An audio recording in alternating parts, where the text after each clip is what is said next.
dari sisi sejarahnya saja, ya nasionalisme ini hal yang menyebabkan persatuan dan kesatuan bangsa terjadi di masa penjajah. Nah, karena ini kan sifat cinta pada identitas, ya. Berarti kita memersatukan masyarakat untuk bisa cinta pada identitas. Nah, kalau kerakyatan itu kan berhubungan dengan nilai musyawarah, tidak ada kaitannya dengan nasionalisme. Dan yang terakhir ada keadilan ya. Kalau keadilan itu prinsip ya kesetaraan hak dan kewajiban. Maka tidak ada hubungan dengan nasionalisme. Jadi nomor satu jawabannya C. Oke, nomor dua boleh ya. Saudara sekalian jawab, baca dulu ya. Sebelum saya bahas, waktunya 1 menit. Silakan ditulis di kolom chat.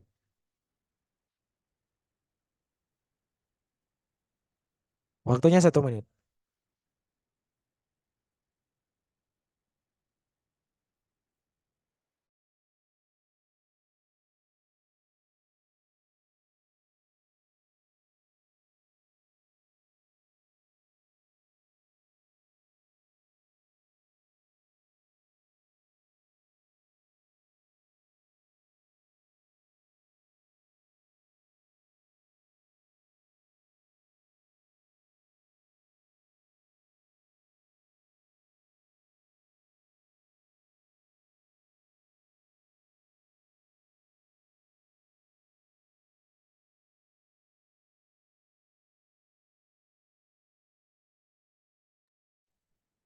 Urutannya sudah saya urutkan ya. Tadi ada kesalahan ya. Oke, nomor dua ya. Ini banyak yang jawab nasionalisme. Jenderal Sudirman ya, salah satu jenderal yang sangat gigih dalam berjuang ya. Jenderal Sudirman adalah salah satu pahlawan pejuang kemerdekaan yang dimiliki bangsa Indonesia. Jenderal Sudirman rela mengorbankan ya segala kepentingan diri maupun keluarganya demi kepentingan bangsanya. Bahkan nyawa pun beliau korbankan untuk mewujudkan Indonesia yang merdeka. Ya, suatu paham yang menganggap bahwa kesetiaan tertinggi atas setiap pribadi diserahkan kepada bangsa dan negara adalah, nah kalau sosialisme itu paham kesetaraan ya, kesetaraan. Jadi itu paham nasionalisme menganggap semua orang setara, apapun setara, tidak ada yang lebih tinggi dan lebih rendah. Nah, kalau nasionalisme tadi sudah kita bahas ya, itu cinta bangsa dalam unsur identitas. Ya, kalau liberalisme tadi artinya ada yang masih ingat? Bebas ya. Kalau liberalisme artinya bebas. Bebas. Nah, kalau dualisme artinya apa? Ada yang tahu dualisme? Dua kepentingan. Ada kepentingan, dua kepentingan yang beradu, namanya dualisme. Ya. Nah, kalau chauvinisme ini adalah nasionalisme ekstrim. Ya. Jadi kalau chauvinisme ini adalah nasionalisme ekstrim. Memang ini nasionalis, tapi nasionalismenya tuh ekstrim. Dalam artian karena dia cinta bangsa, tapi dia merendahkan bangsa-bangsa lain. Itu disebut dengan chauvinisme. Seperti itu. Oke? Kalau itu arti dari chauvinisme. Chauvinisme ini bisa kita lihat prakteknya dari Jepang. Jepang itu salah satu negara yang memiliki prinsip chauvinisme dulu. Karena mereka cinta kepada tanah air, mereka malah menjajah negara-negara orang. Itu chauvinisme. Maka jawabannya adalah kesetiaan tertinggi atas setiap pribadi diserahkan kepada bangsa dan negara. Maka jawabannya adalah ya nasionalisme. Nomor satu C tadi ya. Oke. Suara saya masih terdengar jelas ya. Kalau suaranya agak lelet, Masih, Bang. dilapor di kolom chat. Nah, wifi-nya di sini wifi-nya sedikit terganggu ya. Semoga saja tidak apa-apa sampai akhir. Oke, nomor satu C tadi ya. Nomor dua B. Ini masih soal-soal dasar kita mulai ya. Sekarang kita masuk ke soal nomor tiga.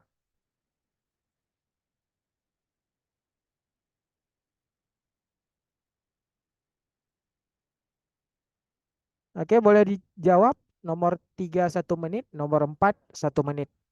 Ya, langsung ditulis di kolom chat.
Oke, silakan dijawab ya. Nomor tiga tadi Rameng jawab B ya.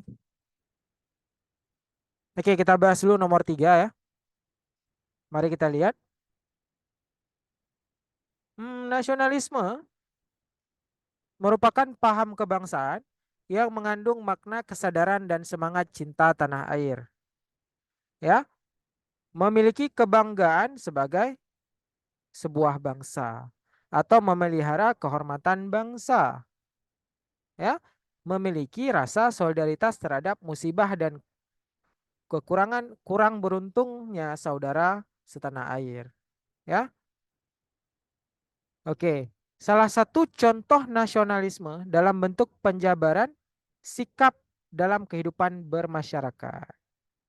Oke, A, memakai produk dalam negeri. Produk dalam negeri tadi cinta tanah air ya. Memajukan wisata Indonesia. Kalau wisata Indonesia ini belum kita kategorikan apa namanya ke hal yang mana, tapi ini juga bisa masuk ke cinta tanah air, memajukan wisata. C, ikut dalam pemilu, pemilihan umum. Pemilu ada dibahas dalam syarat-syarat nasionalisme yang kita bahas tadi. Tidak ada ya pemilu ya. Mengikuti upacara bendera. Nah, upacara bendera. Nah, bendera tadi masuk ke nasionalisme? Iya, Kak, masuk. Iya, maka jawabannya adalah di upacara bendera. Kalau pendidikan tidak ada di pasal tadi ya. Nah, oke, maka jawabannya adalah di. Oke, ini nggak ada yang jawab dia pada ini. Ingat ya parameternya, mungkin tadi agak lupa ya. Tapi nanti saya kirim filenya ya, biar nggak lupa. Filenya nanti saya upload di Google Drive. Oke, nomor 4. Boleh dijawab nomor 4 jawabannya apa? Di kolom chat biar saya bisa lihat ya pemahamannya. Nomor 4 ya. Nggak apa-apa, kita pelan-pelan aja belajarnya biar paham ya. Kita latihan soal, nggak perlu terburu-buru. Kita mulai dari dasar pelan-pelan.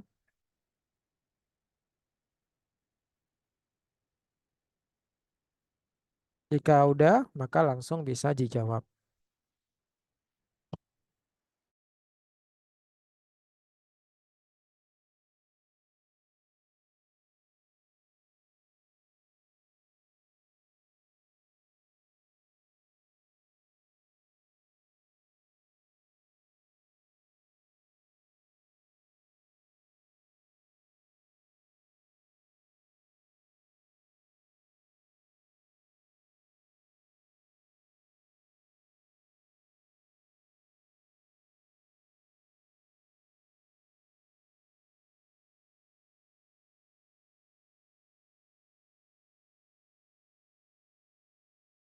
Baik, ramai yang menjawab C ya.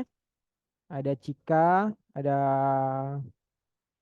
Bang Demo ya. Kak Cika itu menjawab soalnya dengan jawaban C.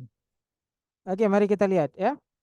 Sebagai negara yang memiliki karakteristik ya, sebagai negara yang memiliki karakteristik keberagaman budaya atau multikultural ya. Multikultural itu artinya keberagaman budaya ya, keragaman budaya.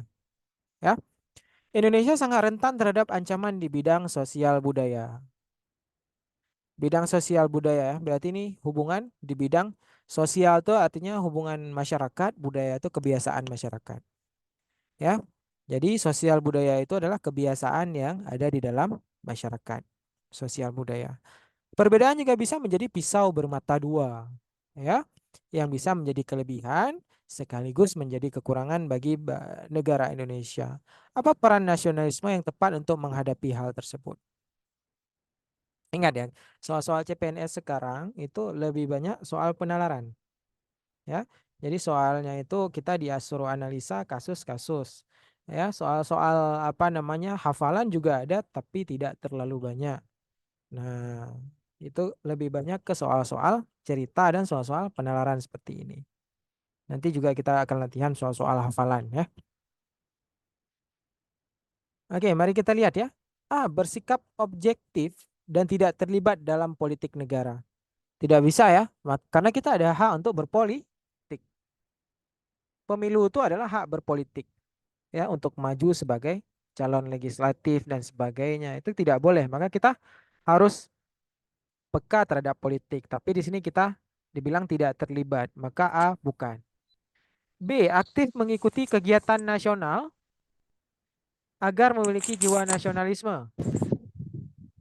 Kegiatan nasional ini apa? Ada yang tahu kalau arti kegiatan nasional? Ini kan kalau dijelaskan kegiatan nasional sangat ambigu ya. Karena sepak bola juga kegiatan nasional, konser juga kegiatan nasional, ya jalan santai kegiatan nasional, ya. Nah, jadi di sini kegiatan nasional ini apa? Kita belum tahu. Tapi ini kita simpan dulu. B. Kita lihat nomor yang jawaban C. Mengenal berbagai budaya yang ada di masyarakat. Berarti di sini kita mengenal, mengetahui budaya-budaya yang ada. Nah, D. Menghadiri forum seperti perkumpulan lintas agama yang beredar. Ya, berarti di sini apa? Kalau beredarnya Islam, berarti apakah orang-orang Kristen juga masuk ke perkumpulan lintas agama Islam? Jadi di sini tidak jelas dijelaskan menghadiri forum seperti perkumpulan lintas agama yang beredar. Lintas agama seperti apa?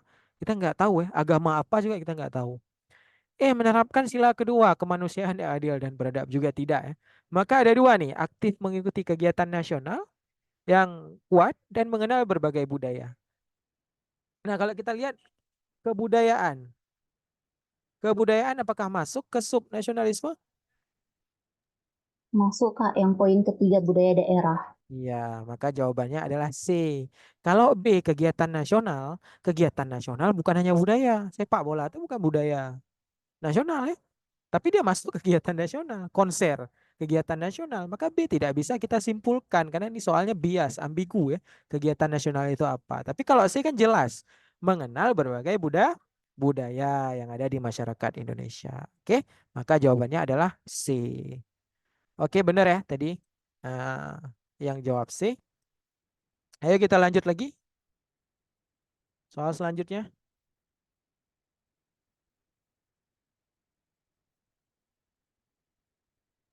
Oke, nomor 5 dan 6 ya. Waktunya 2 menit ya. Nanti boleh dibuat di kolom chat 5 apa, 6 apa.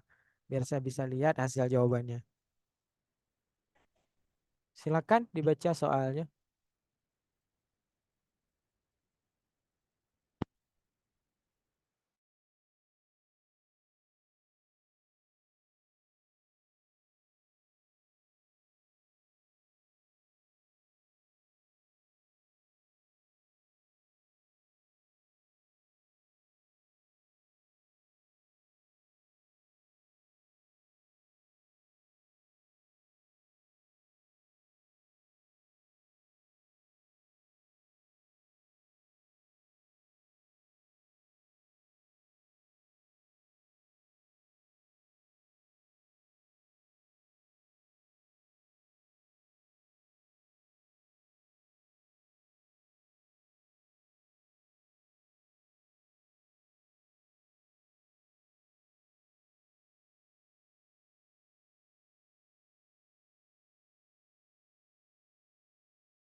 Oke, belum ada yang menjawab ya. Oke, saya jawab terus ya. Ini belum ada yang menjawab di kolom chat.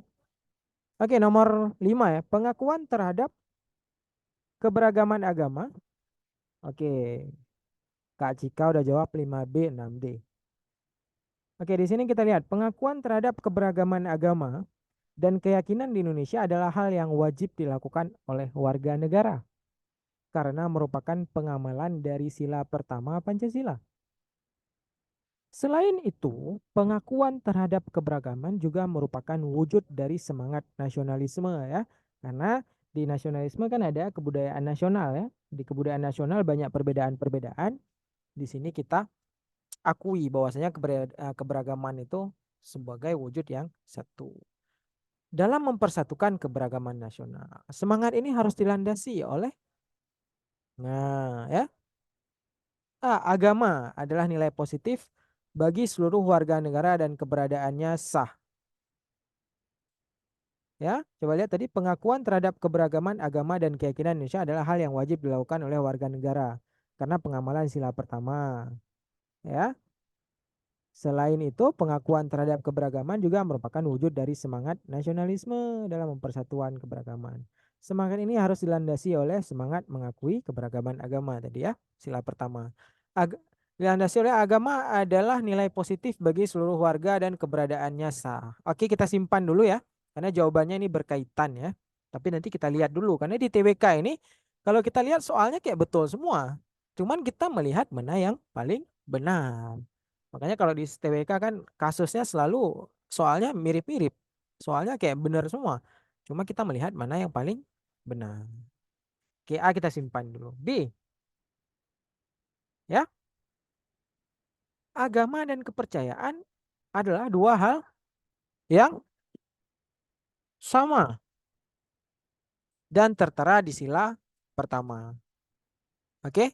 Agama dan kepercayaan adalah dua hal yang sama dan tertera di sila pertama. Oke, ini kayak kurang berkaitan ya. Kalau A sama B, ya, B ini bukan, masih menang jawaban yang A.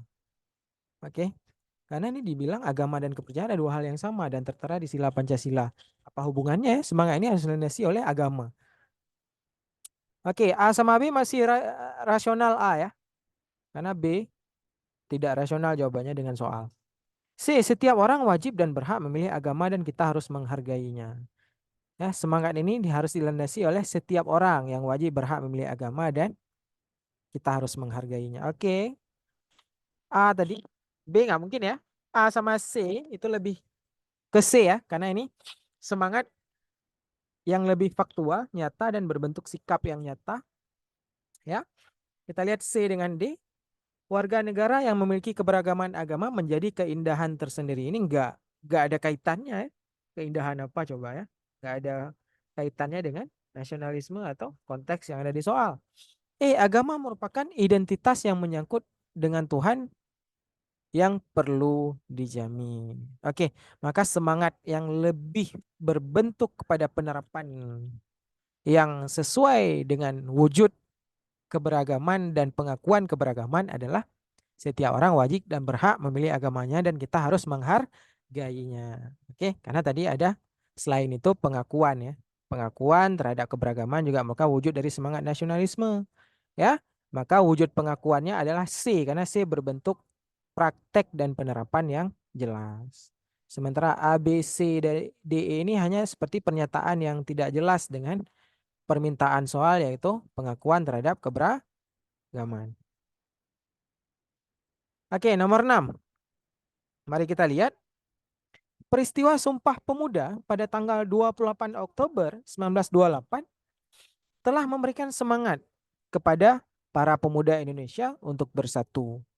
Dengan dilaksanakannya Sumpah Pemuda, rasa nasionalisme para pemuda saat itu mulai muncul secara nyata. Bentuk nyata rasa nasionalisme tersebut terimplementasi pada isi Sumpah Pemuda. Ya, bentuk nyata implementasi rasa nasionalisme yang dimaksud adalah A, meyakini kemerdekaan adalah hak segala bangsa. Ini tidak ada dalam Sumpah Pemuda. Ini ada dalam pembukaan undang-undang. Ya, tidak ada dalam isi Sumpah Pemuda. Ini isi pembukaan undang-undang. Memilih Soekarno nggak ada juga dalam Sumpah Pemuda. Memilih Soekarno menjadi presiden ini sidang PPKI satu, ya, membantu persekutuan para pemuda di daerah-daerah. Persekutuan itu apa namanya? Perhimpunan para pemuda di daerah-daerah. Bentuk nyata implementasi rasa nasionalisme. Oke, berarti membantu persekutuan atau persatuan para pemuda di daerah-daerah. Oke, berhubungan ya. Tapi kita lihat dulu opsi yang lain. Mengakui, ya, bahasa Indonesia sebagai bahasa pemersatu. Oke. Mengakui NKRI sebagai negara kepulauan. Ini tidak ada dijelaskan ya NKRI sebagai negara kepulauan. Oke, jawabannya ada C sama D. Maka lebih tepat jawabannya adalah iya D ya. Karena unsur nasionalisme ada bahasa Indonesia. Bahasa itu identitas nasional.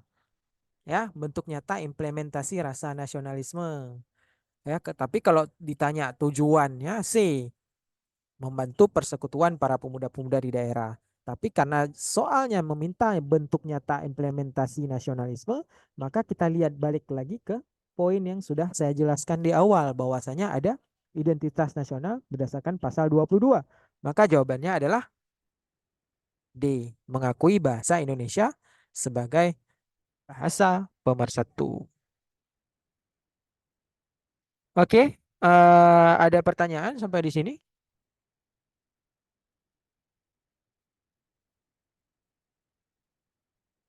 Tes 1 2 3. Suara masih terdengar ya? Oke, nomor 5C, nomor 6D tadi udah beberapa udah benar ya jawabnya. Ini karena baru pertama ya, nanti lama-kelamaan insya Allah kita akan terbiasa dengan soal-soal seperti ini. Kita biasakan jawabnya, nanti bisa dijawab juga mandiri ya. Karena file-file soal nanti akan saya berikan di grup melalui Google Drive. Oke, ini ada nomor 7 dan nomor 8. Kawan-kawan sekalian boleh silakan dibaca soalnya 1 menit 1 soal. Ya, usahakan kita nggak boleh lama-lama di soal ya. 1 menit atau ya 1 menit 1 soal karena waktu kita terbatas. Silakan dijawab ya, nanti langsung jawab di kolom komentar atau kolom chat.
Baik ya, mari kita jawab nomor 7.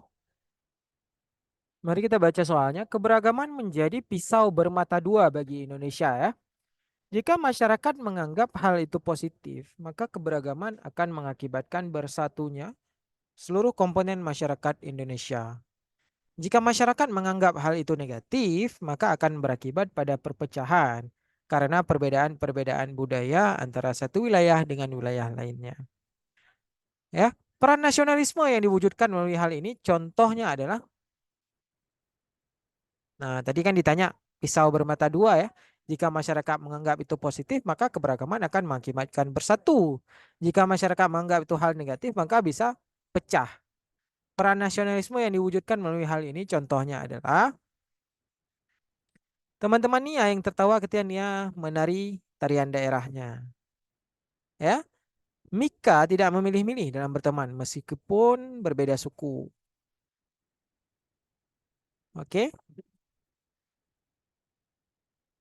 C. Fardi tidak keberatan untuk berkumpul bersama temannya yang berbeda agama. Ya, Fardi tidak keberatan untuk berkumpul bersama temannya yang berbeda agama. D. Tidak sedikit yang membicarakan Mike karena warna kulitnya yang gelap. E. Draken selalu memberikan yang terbaik walaupun atasannya berbeda kepercayaan. Oke, ya. Maka konsep nasionalisme A, ya. Peran nasionalisme tadi ditanya. Berarti kalau ditanya peran nasionalisme berarti peran yang positif, ya. Yang negatif kita tidak usah jawab. Teman-temannya tertawa, kan ini negatif. Berarti nggak ada peran nasionalisme di sini karena kawan-kawannya ketawa. Sementara nasionalisme itu untuk menyatukan, tapi kenapa di sini malah pecah? Yang mana teman-teman Nia tertawa. A bukan. B. Mika tidak memilih-milih dalam berteman meskipun berbeda suku. Oke ya. Nah, Mika tidak memiliki teman dalam berbeda suku. Tadi ada kebudayaan apa nama nasional ya. Yang mana dalam kebudayaan nasional terdiri dari berbagai suku-suku. Fardi tidak keberatan untuk berkumpul bersama temannya yang berbeda agama. Oke. Fardi tidak keberatan untuk berkumpul bersama teman-temannya yang berbeda agama. Oke, B sama C kita simpan dulu ya. Karena ini berkaitan. Tidak sedikit yang membicarakan Mickey, ya, karena warna kulitnya yang gelap. Ini kan konotasinya negatif, maka tidak ada peran nasionalisme di sini. Oke, Drakan selalu memberikan yang terbaik walaupun atasannya berbeda kepercayaan. Oke, ada 3 hal ini. Ya, yang pertama tidak memilih-milih dalam berteman meskipun berbeda suku. Yang C tadi, yang positif, Fardi tidak keberatan untuk berkumpul bersama teman-temannya yang berbeda agama. C. Draken selalu memberikan yang terbaik. Ya, walaupun atasannya berbeda kepercayaan. Oke. Nah, maka yang berkaitan dengan konsep budaya adalah lebih tepat ke suku, agama atau kepercayaan. Kalau yang ditanya budaya, maka agama bukan budaya. Ya, agama itu bukan bentuk dari budaya. Nah, walaupun ada disinggung ya, agama itu perbedaan-perbedaan, tapi dia bukan perbedaan budaya. Tapi kalau suku itu erat kaitannya dengan perbedaan budaya, ya. Karena suku akan menghasilkan budaya, sementara agama dia jarang menghasilkan budaya. Karena agama ini terpisah dari kebudayaan, dia tuh lebih perintah Tuhan. Nah, ya, seperti itu. Maka jawabannya adalah B. Oke. Karena ditanya tadi perbedaan budaya, maka budaya lebih identik dengan suku. Tapi ada juga beberapa yang membahas agama dengan kebudayaan, tapi agama ini terpisah dari kebudayaan. Dia itu sendiri ya. Dan ini bukan kebudayaan nasional agama, karena Islam juga ada di Arab, Kristen juga ada di yang namanya daerah-daerah Israel, daerah-daerah Eropa, maka dia bukan kebudayaan nasional agama nih. Dia tuh terpisah dari kebudayaan. Oke? Karena nggak ada budaya agama asli Indonesia, agama itu berasal dari luar semua. Ya, seperti itu. Maka kita lebih memilih suku karena ini jelas kebudayaan nasional. Sementara agama itu bukan kebudayaan nasional. Agama ini lebih identik dengan kepercayaan dan perintah Tuhan yang mana agama ini juga ada di daerah-daerah Arab, Islam, ya. Konghucu itu dari Cina. Nah, maka tidak bisa dikategorikan sebagai kebudayaan nasional, agama. Kepercayaan juga seperti itu, ya.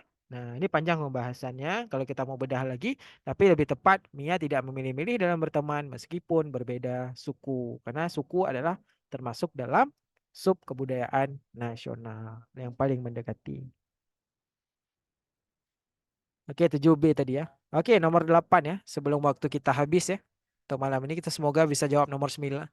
Nomor 9 satu lagi. Di dalam pidatonya lahirnya Pancasila, Bung Karno menyatakan patriot. Patriot ini tadi jiwa kepahlawanan ya. Jiwa kepahlawanan, patriot. Adalah kecintaan yang didasari atas hubungan gaib antara manusia dan bumi tempat mereka hidup. Jadi kata Soekarno, ini adalah hubungan yang gaib yang tidak terlihat antara manusia dan bumi di tempat mereka hidup. Berarti ada pengorbanan manusia, kepahlawanan manusia antara manusia dengan di mana atau bumi di mana dia hidup atau mereka ditumbuhkan. Sebagai generasi muda, bagaimana kita bersikap untuk menciptakan sikap patriot tadi? Kecintaan kepada negara merupakan bentuk kewajiban yang harus dilaksanakan sebagai bentuk kebanggaan. Oke, ini soalnya tidak negatif, tapi kita lihat yang paling positif ya. Mana tahu yang lain lebih bagus, maka kita jawab yang lain. B. Mengabadikan diri kepada negara dengan semangat keberanian untuk membela tanah air dan menciptakan kesempatan serta pelayanan hidup kepada negara. Oke, B lebih jelas ya. Karena ada semangat keberanian. Sementara patriot semangat kepahlawanan. Semangat kepahlawanan itu juga mengandung semangat keberanian. Oke? Dan membela tanah air dan memberikan kesempatan pelayanan ya hidup kepada negara, berarti mengabdi pada negara. Oke, B berkaitan. Memang kita lihat yang lain dulu. C memberikan pemahaman akan mengerti terhadap perbedaan yang ada di dalam ruang lingkup negara yang majemuk. Ini lebih ke ini ya, memberikan pemahaman akan mengerti perbedaan. Ini bukan patriot. Ya, memberikan pemahaman-pemahaman terhadap perbedaan ini lebih ke nasionalisme. Oke? Lebih ke Bhinneka Tunggal Ika ya, lebih ke nasionalisme. Sementara itunya ini patriotisme tadi. D. Masyarakat harus sadar akan pentingnya toleransi dan menjamin kedudukan yang sama di ruang lingkup kehidupan sosial di dalam masyarakat.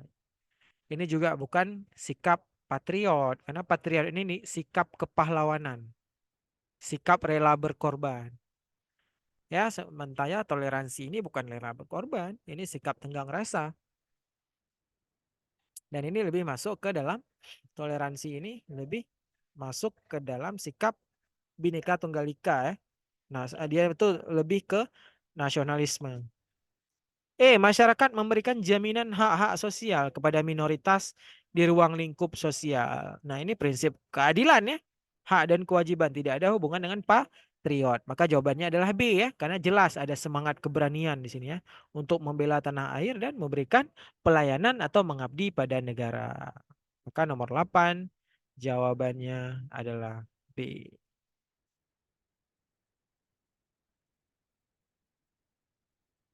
Mengabdikan diri, bukan mengabadikan ya. Mengabadikan tuh mengabdikan ya, mengabdikan diri. Mengabdi, mengabadikan diri kan itu lebih konotasinya apa namanya? Memberikan pelayanan ya atau setia ya, atau menyatukan diri dengan negara. Oke, konotasinya mirip-mirip.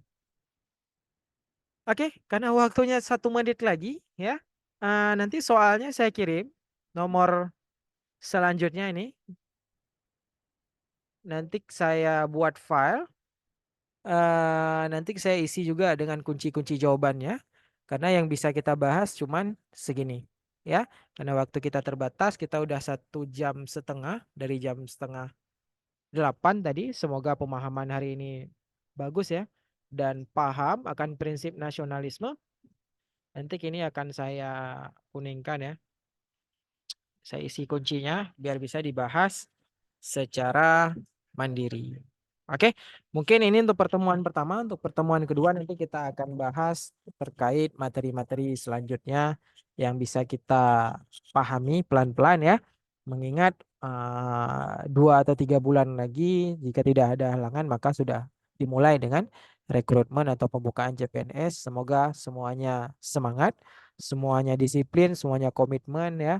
Semangat belajarnya juga konsisten dan disiplin. Insya Allah di tahun ini semuanya bisa lulus dan apa namanya hmm, benar-benar ya bisa mewujudkan mimpinya di instansi-instansi yang dipilih. Oke, sekian untuk malam ini. Wabillahi taufiq wal hidayah. Assalamualaikum warahmatullahi wabarakatuh. Nanti link recordnya juga ada plus isi materinya nanti akan dikirim di grup.